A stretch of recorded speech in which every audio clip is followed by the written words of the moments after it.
국내 언론에서 전하지 않는 뉴스, 지금 이 순간 폭스뉴스를 통해 확인하실 수 있습니다. Hosts and whatever shortcomings of the negotiation, it wasn't because of the Pakistanis who did an amazing job and really tried to help us and the Iranians bridge the gap and get to a deal. We have been at it now for 21 hours, and we've had a number of substantive discussions with the Iranians. That's the good news. The bad news is that we have not reached an agreement, and I think that's bad news for Iran much more than it's bad news for the United States of America. So we go back to the United States having not come to an agreement. We've made very clear what our red lines are, what things we're willing to accommodate them on, and what things we're not willing to accommodate them on. And we've made that as clear as we possibly could, and they have chosen not to accept our terms. Questions? Sir, Nick Robertson from CNN.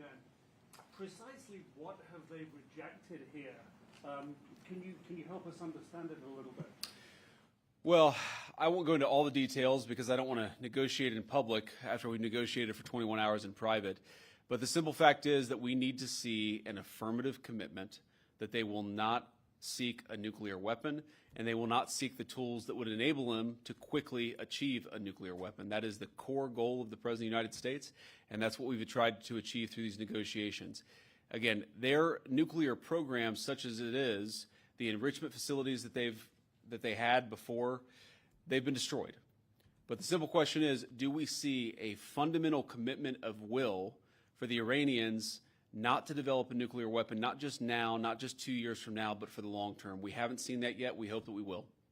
Jen. Was there a framework on anything? And also, did the Iranian frozen assets come up, and did you reach any conclusions on those frozen assets? We talked about all those issues, Jen, and we talked about a number of issues beyond that. And so certainly those things came up. But again, we just could not get to a situation where the Iranians were willing to accept our terms. I think that we were quite flexible. We were quite accommodating. The president told us, you need to come here in good faith and make your best effort to get a deal.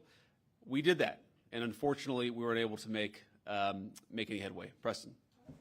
Mr. Vice President, how often did you communicate with President Trump throughout the negotiations? There were reports that there were multiple rounds where there were breaks in between negotiations. How often did you communicate with the president throughout those rounds, and what was he saying as you were going through these negotiations that you said fell short? Yeah, obviously we were talking to the president consistently. I don't know how many times we talked to him, a half dozen times, a dozen times over the past 21 hours.